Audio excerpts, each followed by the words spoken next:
اولې ورځې ډېرې سختې وي، څومره شرم دی چې پر ځای پروت اوسې او هر څه کوي او بل سړي ته یې په لاس کې ورکوي چې ایسته یې وغورځوي.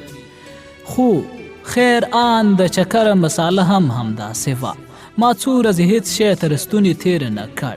ما غوښتل کولمې مې تشې وي، په سیرم باندې ژوندی وم، خو ډاکټر بلال راته ډېر ټینګ شو. هغه راته وویل چې بدن پر موږ حق لري، په محشر کې د نفس د حق پوښتنه هم درنه کیږي. هماغه خدای چې دغه حالات یې در باندې راوستی هماغه به یې لرې هم کی. ما غوښتل چې ځواب ورکړم، خو چې لږ فکر مې وکړ خبره یې پر ځای وه. یو خوده پر اوله ورځ زما په خاطر له هغه بل سره لانجه وکړه، لکه احسان چې را سره کړی وي، او بل نه پوهېږم ولې. ډاکټر راته اشنا غوندې ایسېده، لکه د څو کلونو یاره چې مې وي. عجیبه سړی و، ډاکټر و، خو دیني مسلې تر ما ښې زده وې. هم مې ورته رخه راتله او هم کرار را باندې ښه لګېده. لمونځونه مې په اشارې کول، هغه هم بې اودسه. د تیموم لپاره هم سم نشم پورته کېدی. چپه پښه مې په ورانه کې ماته وه. ډاکټر په ورانه کې راته څو ځایه د پولادو سیخان تیر کړي وو. دغه سیخان په څو اوسپنیزو کړیو پورې تړل شوي وو. دوی دغه شی افراد باله چې ویلې چې دغه الله هډوکی پر خپل ځای ساتي. دوی دغه شی افراد باله ویلې چې دغه الله هډوکی پر خپل ځای ساتي تر څو چې جوش وکړي.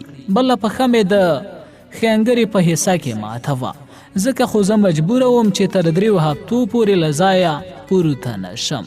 څو ورځې پس ته محسن بیا راغی، یو تور بیک هم ورسره و. راته ویې ویل ښه نو ګمان کوم چې ماغزه به دې سم شوي وي.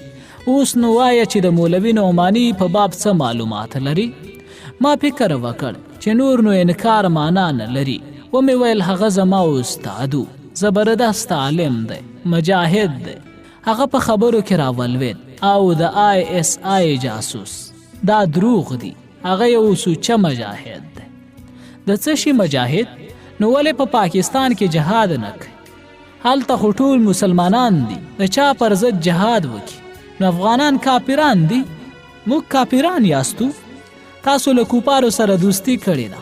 ما ستاسو ښار ولید چې څومره فحشا او فساد پکې کیږي. ای نو ته په پاکستان کې ګرځېدلی، په لاهور کې د هیرا منډۍ نوم دی اورېدلی؟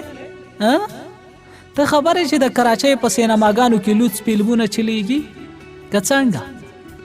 وایه کنه. یوه شیبه غلی شو، له چوکۍ پورته شو، کړکۍ خواته ورغی. بیا یې وویل همدغه ISI په ایډز اخته ښځې راټولوي، هندوستان ته یې د فحشا لپاره لیږي. ما وویل او د کرزي لور چې په هغې کې څه وایي؟ هغه راته نیغ وکتل، ویې ویل څه شی؟ ما سترګې ښکته کړې، یو دم په خندا شو. داسې په کټ کټ یې وخندل چې ته وا کومه ټوکه یې اورېدلې ده. هغه خندل او ما ورته حیران کتل. بیرته پر چوکۍ کېناست، ویې ویل مړه دې کړم نازوانه، دا درته چا ویلي دي؟ ما په خپلو سترګو لیدلی دي په CD کې. بیا یې لږه شیبه وخندل، ویې ویل سخت کم عقله سړی، گیر کړی. ما وویل کم عقل خو تاسې یاست چې خپل دین مو پرېښي. سړي یو زورور سوک پر میز وواهه، له ځایه پاڅېد، رامنډه یې کړه، دواړه لاسونه یې زما پر ستوني کېښول، غاښونه یې راته وچیچل، خو پر ستوني یې زور راونه کړ. بیرته وګرځېد، ویې ویل ارمان چې ته ټپي یې، که ټپي نه وی نو بیا به زه در سره جوړېدم. که هغه نور خاین انډیوالان دې وګورې بیخي به یې ونه پېژنې. خپل لاسونه یې یو موټی کړل، ویې ویل په ټول بدن کې زما د سوکانو نښې پاتې دي. ته وایې هغې به همداسې وچ په وچه اقرار کړی وي. نه، که ویې ګوري بیا به پوهه شي. هغه نظیر نو مې ځان راته ډېر ټینګ ښوده، ویل یې چې مړ مې که خو اقرار به ونه کم. پوهېږې چې څه مې ورسره وکړل؟ غږ یې ټیټ کړ، ویې ویل بوتل مې پکې ومنډه. بوتل. یوه شیبه غلی و، سترګې یې رډې راختلې وې، په ځیر یې راته کتل. بیا یې ویل ګوره زه ټوکې در سره نه کوم، کرزی اصلا لور نه لري، دا څو کاله د مخه یې واده کړی، تر اوسه خو بیخي اولاد نه لري. د هغه خبرې مې زړه ته نه لوېدې. نعماني صاحب په خپله د کرزي د لور خبره راته کړې وه. هغه خو راته دروغ نه ویل. سړي خپل بیگ خلاص کړ. وی ویل زه به په کمپیوټر کې یو شی در وښیم. څو شیبې ګوتې پکې ووهلې. بیا یې کمپیوټر زما مخې ته پر میز کېښود. وی ویل کمپیوټر ته وګوره، دغه سړی پیژنې؟ سر مې لږ پورته کړ، لاس مې تر سر لاندې تکیه کړ. د کمپیوټر ټوله ښیښه په یوه لوی کارت ډکه شوې وه. خطونه یې انګریزي وو. په عکس کې یو شین سترګی پاکستانی پوجي ښکارېده. سرتور سرو، ږیره یې خریلې وه، بریتونه یې هم نه وو. سړي وپوښتل په انګریزي پوهېږي؟ یا. نو زه به یې درته ولولم. د ISI کرنل الطاف حسین. ما وویل زه یې نه پیژنم. ته به یې خود نه پیژنې، تا هغه په بله نامه او بله څېره پیژانده. بیا یې د کمپیوټر پر بټنو ګوتې ووهلې. د کمپیوټر پر نیمه خوا د نعماني صاحب تصویر راغی، پر بله نیمه یې د هماغه کرنل عکس پاتې شو. وی ویل اوس نو دا مه وایه چې نعماني صاحب نه پیژنم.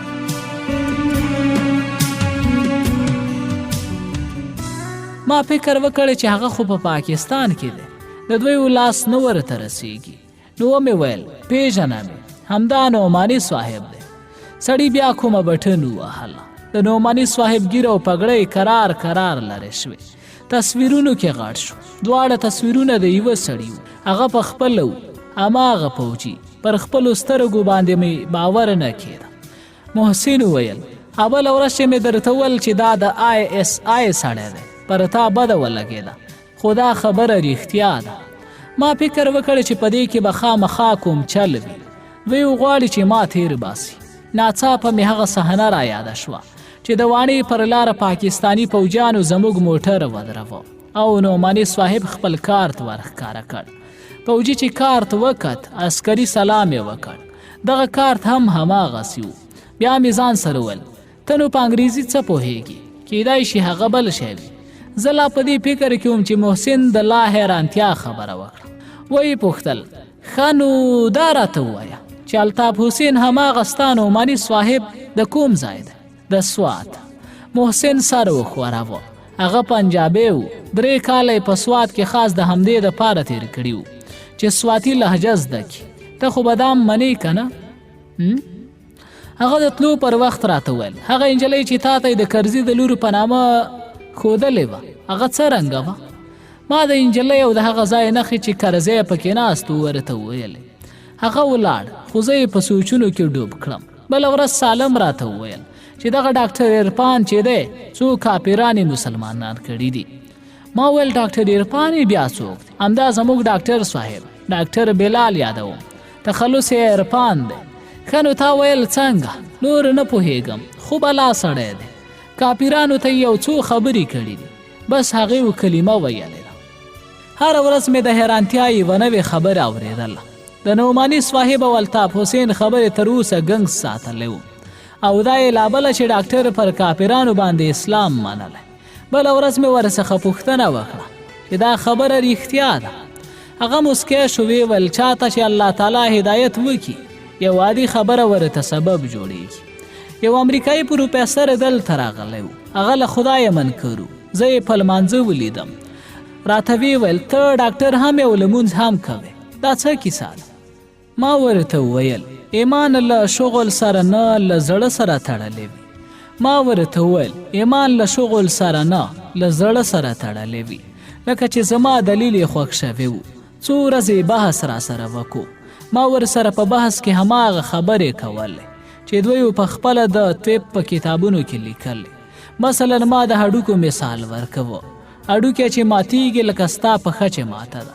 د هډوکي په منځ کې یوه خلا جوړه ده، تقریبا 5 سانتي هډوکی دی نشته.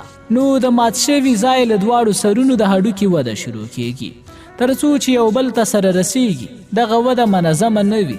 د انسان هډوکی منظم وي، خو دا لکه غونډارې هرې خوا ته وتلی وي.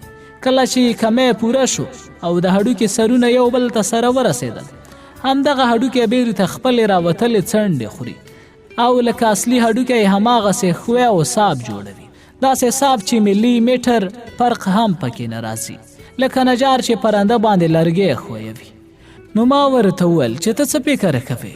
یوه حجره څنګه په خپل سره دا ټول کارونه په دومره نظم تر سره کولی شي؟ بل مثال مې ورکو. دا د مني حجرې چې دي سپرم نومیږي. په یوه څاڅ کې مني کې به لا ډېر سپرمونه وي. ان 3 میلیونه ساینس پوهانو په دویو باندې تحقیق کړی. که سپرم په یوه لوښي کې واچوي حجرې به یې حرکات کا، خو هرې خواته سرګردان ځي راځي تر څو پورې چې ختمې شي. خو په همدې لوښي کې که د رحم یوه ټوټه هم واچوي د سپرم ټولې حجرې د هغې خواته حرکات کا. ما امریکایي ته وویل چې سپرم ته دا شعور چا ورکړی؟ سپرم د رحم ټوټه څنګه پیژنې؟ ته په دې کې د خدای قدرت نه وینې؟ دغسې نور بحثونه مو هم سره وکړل. بس هماغه و چې سړی مسلمان شو. کیسې خوند راکړی و. سترګې مې د ډاکټر بلال خولې ته ګنډلې وې. ډاکټر بلال بیا وویل خبره دا ده چې هغه په دې هر څه تر ماښامه پوهېده، خو دې اړخ ته یې فکر نه و کړی.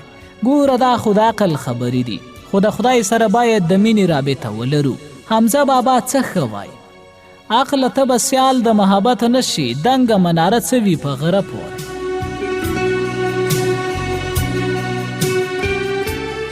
د ډاکټر خبرو هیښ کړی وم. په زړه کې مې ورته مینه پیدا شوه چې رښتیا ووایم. ما هیڅ وخت د خدای د قدرتونو په باب فکر نه و کړی. د فصلت د صورت هغه آیات مې رایاد شو چې فرمایلي دي ډېر ژر به د نړۍ چاپیر او د هغې په ځان کې خپلې نښې نښانې ور وښیو تر څو ورته څرګنده شي چې حق دی. آیا دا بس نه ده چې الله پر هر څه باندې شاهد او ګواه دی؟ سبحان الله. په رښتیا چې زموږ په بدن کې د الله د قدرتونو ډېرې نښې شته، خو دا زموږ کار دی چې ور باندې فکر وکړو. ډاکټر ته مې په زړه کې آفرین ووایه. محسن بله ورځ بیا خپل کمپیوټر راوړ، چالان یې کړ. هماغه لویه کوټه وه. په بر سر کې د کرزي او بوش پر ځای زه او نعماني صاحب سره خوا په خوا ناستو. په بل سر کې نور پګړۍ والا کسان پر چوکۍ وناستو. سخت یې حیران کړی و. زه په خوب کې هم داسې ځای ته نه وم تللی. محسن وویل څنګه دې خوله وازه پاتې شوه؟ ته خو جهاد ته راغلی. جهاد همدا دی؟ ما وویل ایسته که بې شرمه، همدلته پر همدې چوکۍ کرزی ناستو. دا چلونه مو پر ما نه چلیږي. هغه میز و ډبه وه، تنده یې تریو شو. ویې ویل له خولې سره به دې پام کوئ. ها، د بوتل خبره دې لکه چې هیره شوه. ما ورته غاښونه وچیچل. په زړه کې مې وویل بل ځای به په لاس رانه شي. وروسته هغه بیرته په ارام غږ وویل ګوره ملګريه، سم د سړي زوی شه. ته پخوا غولېدلی وې، زه دې نه غولوم. اوس به د ISI ټول چلونه مخې ته درشي. ته دې ته وګوره، د کمپیوټر په نیمه خوا کې بل تصویر راغی. په دې کې پر هماغه چوکۍ 2 نور کسان ناستو. انجلۍ هماغه وه. سړي ویل اصلي تصویر همدا دی. دا د لبنان خلک دي. څنګه چې ما د تا او د الطاف حسین عکسونه د دویو په ځای راوستل، هماغسې ISI والا د کرزي او بوش تصویرونه راوستي دي. چارت مې ډېر خراب و. نه مې باور کولی شو نه یې انکار. نه پوهېدم چې پخوا تېرېستل شوی وم که اوس. زه نعماني صاحب ته د ولایت په درجه قایل وم. اوس مې هم ګمان نه کېده چې دا خبرې دې رښتیا وي. پر سبا مې له ډاکټر بلال څخه وپوښتل دا د کرزي لور څه کار کوي؟ هغه وویل کرزي اولاد نه لري. ما له ځان سره فکر کوه چې محسن رښتیا وایي که نعماني صاحب. او د ډاکټر بلال خبره څنګه؟ دی راته صادق ښکارېده. بدن مې تود و. ډاکټر چې معاینه کړم ویې ویل اوهو ته خو تبه لرې. سترګې او ستونی یې راوکتل. مینې ته یې ویل ته یې د وینې سیمپل واخله. زه به داخله سرویس ته ولیکم چې د کانسولټیشن دپاره دې څوک راولیږي. په دوسیه کې یې څه ولیکل او مینې ته یې ورکړه. څو شېبې وروسته یو ښایستوکی ځوان ډاکټر له مینې سره راغی. ډاکټر عرفان وویل اوهو ښه شو چې ته راغلې. ما ته یې کړه دا دی په خپل وطندار ورپېښ شوې. ډاکټر رانه وپوښت شریکه د کوم ځای؟ زه یې له لهجې پوهه شوم چې هلمندی دی. ومې ویل د زمینداورو. ښه د کومې ناوې؟ د زاړه ښار. شریکه ته خو بیخي کلیوال راوختې. د کوم کلي؟ د کاریز ښار. په دې بابا کې ذبیح الله پیژنې؟ هغه کلینیک والا. بس ودې پیژاند. هغه مې تره دی. زما نوم رفیع الله دی. خورا خوشحاله شوم لکه خپل نږدې قریب چې مې لیدلی وي. رفیع الله ویل د چا زوی؟ زه به مې اکا ته په ټلیفون کې ورته ووایم. ما ویل زه هېڅ څوک نه لرم. څنګه پلار مور اکا ورور یو څوک خو به لرې؟ دروازې ته اشاره وکړه. منظور به یې د امنیت شعبه وه. په خندا یې وویل بیریږه مه، دوی ونه خبروم، بېغمه اوسه. ستونی مې ډک شو. په سختۍ سره مې وویل ټول یې شهیدان کړل. د ډاکټر شونډې سره ټولې شوې. زما لاس یې ټینګ کړ. وی ویل بخښنه کوه. په ژړغوني غږ مې وویل امریکایانو زموږ پر کور بمان غورځولي، ګرد سره یې شهیدان کړي دي. څو شېبې په کوټه کې چوپتیا وه. وروسته ډاکټره معاینه کړم. په دوسیه کې یې څه ولیکل. ډاکټر عرفان ته یې وویل برانیشتر لري؟ زما له نظره دغه دوا ورته مناسبه ده. هغه په تلو تلو کې راته وویل خوا مه بدوه، هر څه د خدای له طرفه دي.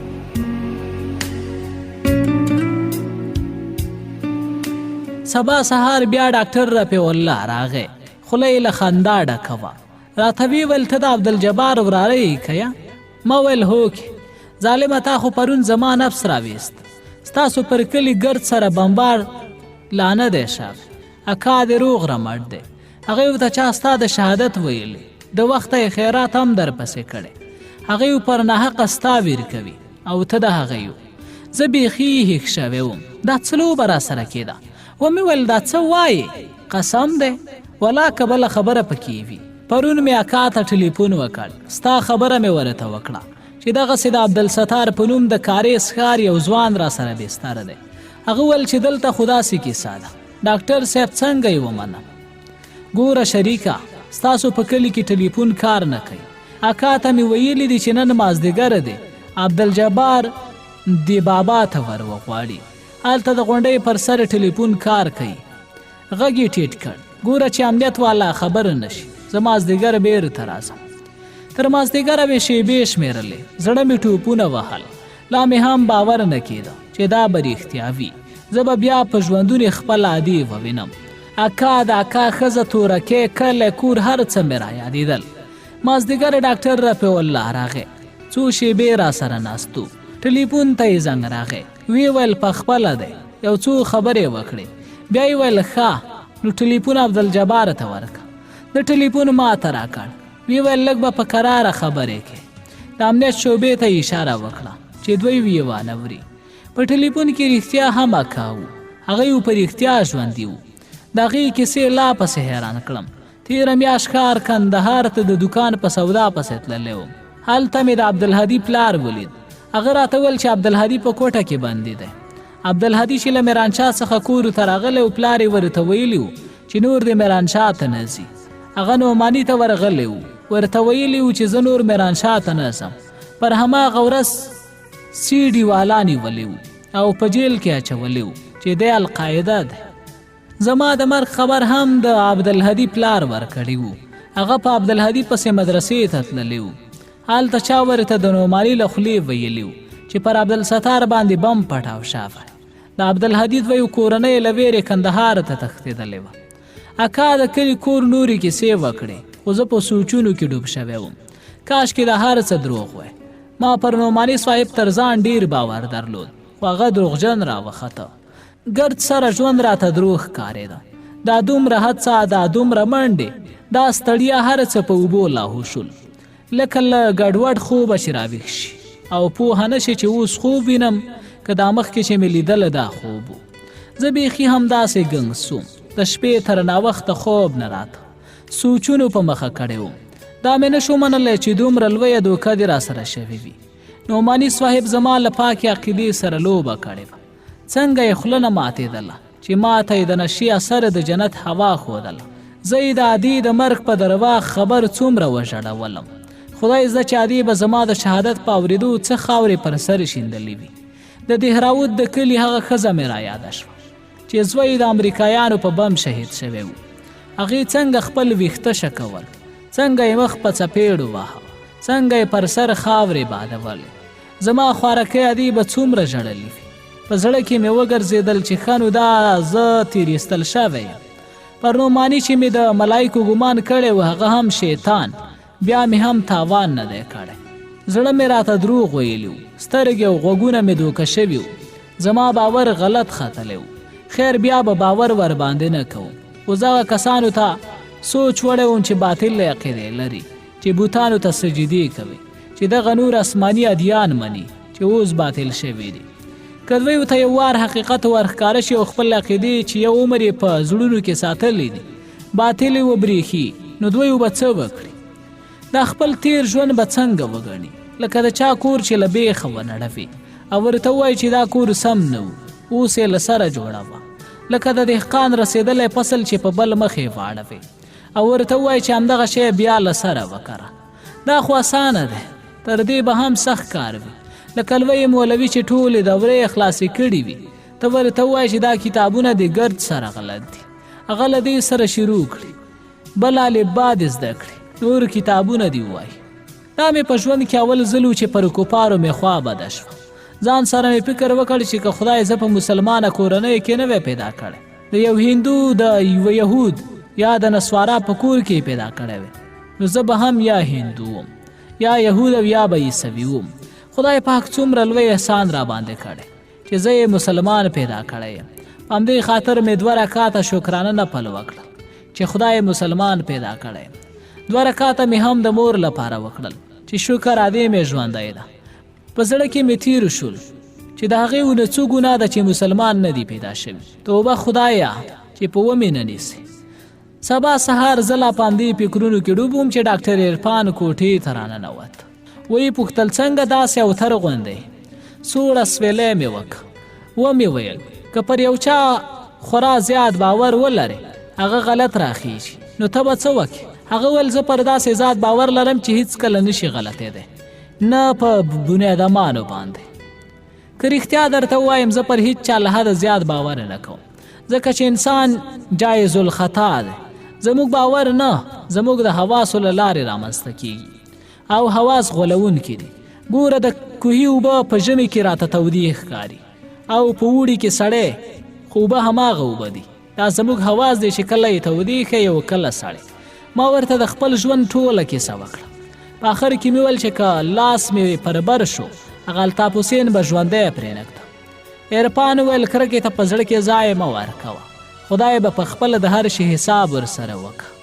رحمان بابا وایي دا جهان د خدای له عشقه پیدا کړی، دا جهان د خدای له عشقه پیدا کړی، د جمله و مخلوقاتو پلار دی دا.